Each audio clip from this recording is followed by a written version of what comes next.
wabarakatuh. Alhamdulillahil qail subhanalladzi asra bi abdihi lailan minal masjidil haram ilal masjidil aqsa alladzi barakna haula al-ayah. Wassalatu wassalamu ala rasulillahi sayyidina Muhammad ibni Abdillah la nabiyya ba'da musafa'ina yawmal qiyamah wa ala alihi wa sahbihi wa man tabi'ahu hudatil ummah amma ba'du. Faqad qala Allahu ta'ala fil Qur'anil Karim wasta'inu bis sabri was salah wa innaha lakabirratun ila 'alal khasi'in. Wa qala nabiyyu sallallahu alaihi wasallam wa qala an-nadim wa ba'da isra'in urujun lisama'i hatta ra'a nabiyyu rabban kalamah bi ghairi kaifin wa nikhsarin wabtarad alaihi khamsan ba'dal khamisin al-farad. Saudara-saudara, sidang peringatan Isra Miraj yang berbahagia. Ada tangan-tangan luar biasa, ada tangan-tangan biasa, ada tangan luar biasa. Tangan-tangan biasa itu ya tangan kita, dia meraba biasa, memegang biasa, rasa dipegang pun biasa, katakanlah tak ada yang istimewa. Tapi tangan Nabi Isa alaihi salam adalah tangan luar biasa, menyentuh orang yang terkena penyakit kulit, lepra, kusta, sembuh seketika itu juga, dan mampu menyembuhkan orang-orang buta hanya dengan meraba. Ada tongkat-tongkat biasa, ada tongkat luar biasa. Tongkat-tongkat biasa itu ya tongkat kita, khasiatnya biasa, terbuat dari kayu biasa, katakanlah tak ada yang istimewa. Tapi tongkat Nabi Musa adalah tongkat luar biasa, dilempar jadi ular besar, dipukulkan ke lautan menjadi 12 jalan. Ada perjalanan biasa, ada perjalanan luar biasa. Perjalanan dari sini ke Bandung umpamanya 6 jam itu biasa. Perjalanan dari sini ke Jakarta 2 jam itu biasa. Keluyuran di malam hari, wakuncar di malam-malam minggu itu juga jalan-jalan biasa. Tapi Isra Miraj adalah perjalanan yang luar biasa, peristiwa yang ajaib, kejadian yang menggeparkan dunia, dan tidak akan ada lagi peristiwa yang luar biasa semacam ini. Bayangkan saudara-saudara, biasanya dari Masjidil Haram Mekah Al-Mukarramah sampai ke Masjidil Aqsa Palestina, menuju satu tempat yang paling tinggi, itu hanya dilakukan oleh Rasulullah sallallahu alaihi wasallam dalam waktu hanya 1 malam. Ba'da salat Isya Rasul jalankan, sebelum salat subuh Rasul dikembalikan. Itulah perjalanan yang luar biasa yang memang sulit untuk diterima oleh logika.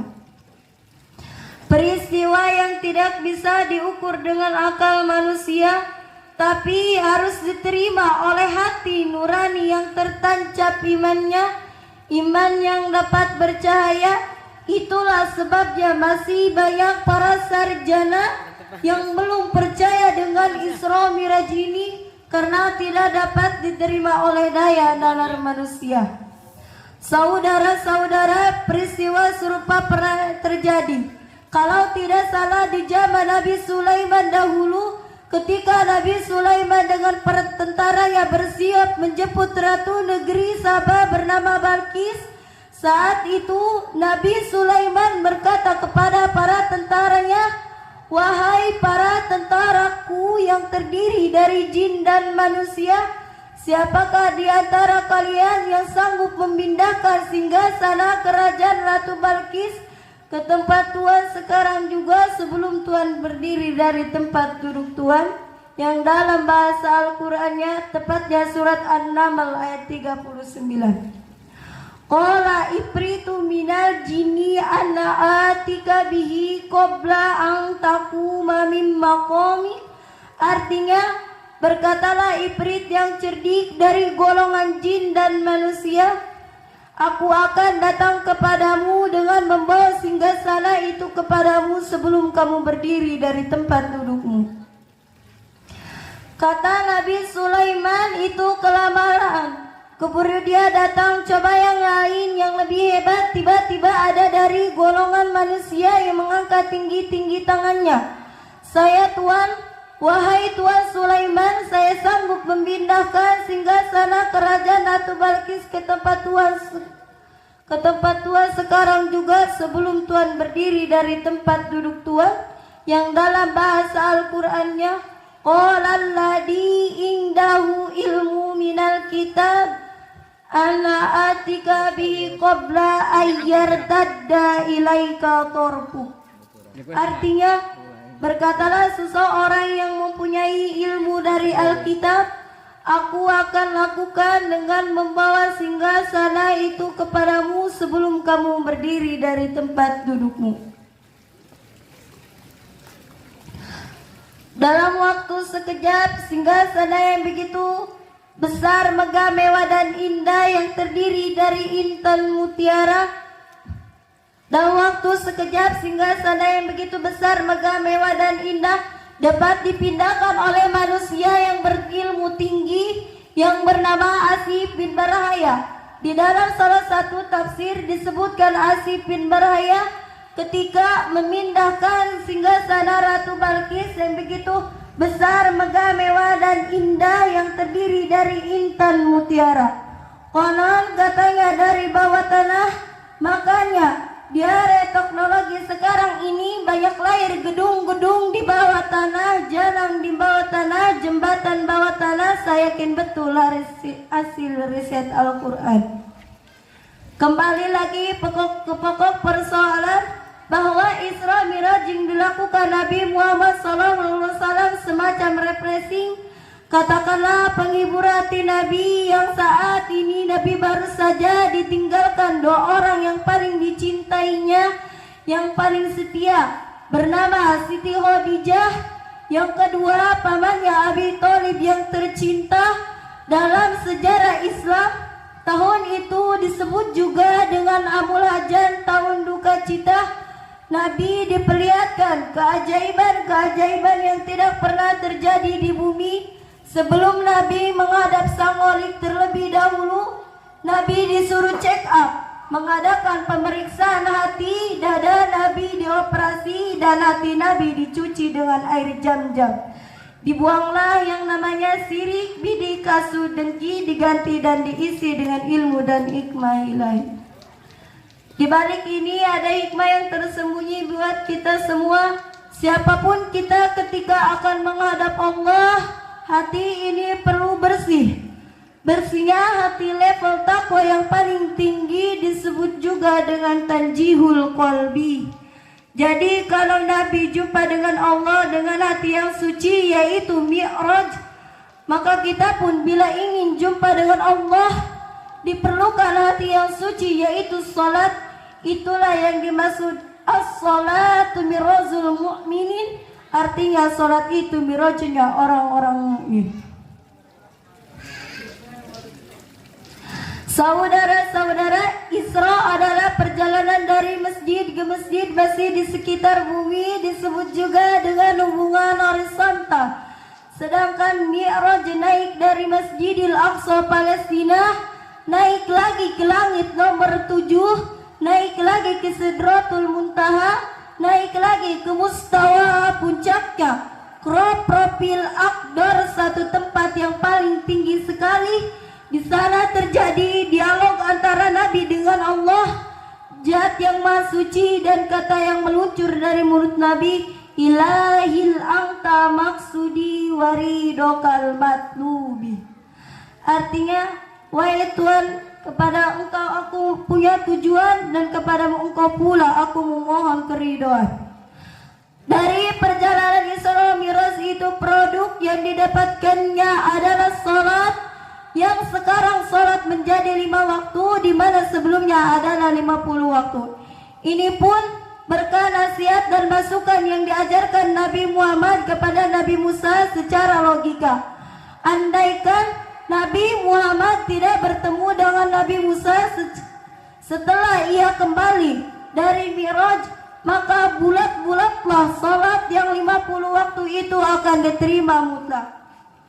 Ia aja kalau Nabi Muhammad yang melakukannya, jangankan 50 waktu, 100 waktu pun Nabi bisa, karena Nabi Muhammad level yang berbeda dari manusia-manusia lain. Coba bayangkan kalau kita yang melaksanakan sholat yang 50 waktu, yang 5 waktu aja kita sudah gempor, apalagi yang 100 waktu. Wah, kagak bisa bangun kita. Kita sudah tawar-menawar, malah kadang-kadang minta tempo. Alhamdulillah Nabi Muhammad menerima masukan dan seniornya, hingga semulanya sholat 50 waktu menjadi 5 waktu. Menurut kacamata Islam, sholat bukan sekedar kewajiban, tapi keperluan dan kebutuhan. Artinya siapa yang perlu Allah sholat, berarti yang tidak sholat dia tidak perlu Allah dan tidak butuh Allah. Sombong niat orang itu. Dan masih banyak menurut kacamata dan masih banyak fungsi sholat menurut kacamata Islam. Di antaranya, sholat adalah tiang agama. Siapa yang melaksanakan sholat, ia telah mendirikan agama, dan siapa yang meninggalkan sholat, maka ia telah merobohkan agama. Sholat juga nyawa dari semua amal yang ada. Artinya amal-amal yang dilaksanakan tidak akan bergerak atau mati manakala tadi dimobilisasikan oleh sholat. Ringkasnya, amal-amal lain akan menjadi hidup seakan bernyawa setelah sholat menjadi peranan. Malah saat dihisab, di mana amal manusia diperhitungkan, bahkan yang pertama kali dihisab adalah sholat, baik sholatnya, baik pula seluruh amalnya. Rusak sholatnya, rusak pula seluruh amalan-amalan lainnya. Selanjutnya, sholat adalah kuncinya surga. Siapa yang punya kunci surga, maka ia akan mudah masuk surga. Konkretnya, mari kita baca hadis Nabi ini. As-sholatu miftahul jannah. Artinya salat itu kuncinya surga. Saudara-saudara, kiranya terlalu panjang tentang Isra Mi'raj ini diuraikan. Yang jelas buat saya, pertama, Nabi cukup tabah dan sabar dalam menghadapi ujian, hingga Nabi diangkat ke langit yang paling tinggi. Ini contoh buat orang-orang tabah dan sabar dalam kehidupan. Cepat atau lambat ia akan mendapatkan tempat di sisi Allah Subhanahu wa Ta'ala, yang dalam bahasa Al-Qur'annya makanan aliyah. Yang kedua, saat Nabi menghadap Tuhannya, Nabi membersihkan dulu hatinya, disucikan dulu hatinya, barulah komunikasi kita akan didengar Allah, dialog kita setidak-tidaknya diperlihatkan Allah. Yang ketiga, walaupun Nabi Isra Mi'raj mengendarai buraq, pesawat super canggih lah, negeri manapun, pemimpin manapun tidak akan mampu memproduknya. Ini juga hikmah buat kita untuk mengadakan riset di langit, penelitian alam dan cakrawala tentang bulan dan bintang serta matahari. Di dalam Quran surat Ar-Rahman, Allah memberikan tawaran, Ya ma'asyaral jinni wal insi ini istaqatum an tanfudu min aqari samawati wal arfanfudu.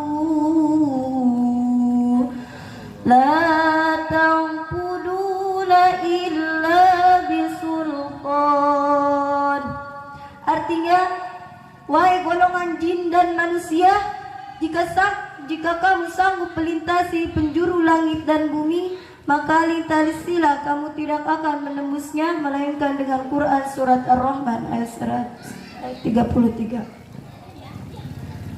Dalam tafsir Faruroji disebut sultan sama dengan kekuatan. Kekuatan adalah ilmu pengetahuan. Selanjutnya hikmah yang kita dapat dari Isra Mi'raj ini, sejauh mana menerima tanggung jawab Allah ini sekaligus mampu merawatnya.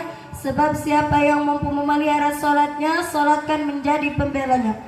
Dan kesimpulan paling akhir, Isra Mi'raj bukan persoalan akal-akalan, tapi persoalan iman. Bukan persoalan IQ, tapi persoalan hati. Jangankan cuma satu malam perjalanan Mi'raj, kalau Allah mau saja, semenit bahkan sedetik saja Allah bisa. Kalau muaranya dari Allah, kita tinggal menerima dan percaya. Semoga dari peringatan Isra Mi'raj ini, semoga dari peringatan Isra Mi'raj ini membuat pada diri kita untuk bekal beramal nyata di yaumi jajal. Saya akan akhir ceramah akhir ini dengan sebuah firman Allah, Inna salataka nas'alal mu'minina kitaban mawquta. Artinya, berkatalah seseorang yang mempunyai artinya, sesungguhnya salat adalah kewajiban yang ditentukan waktunya atas orang-orang yang beriman. Sumasal anna uridu wa anta turidu wallahu fa'alu lima yurid. Wassalamualaikum warahmatullahi ta'ala wabarakatuh.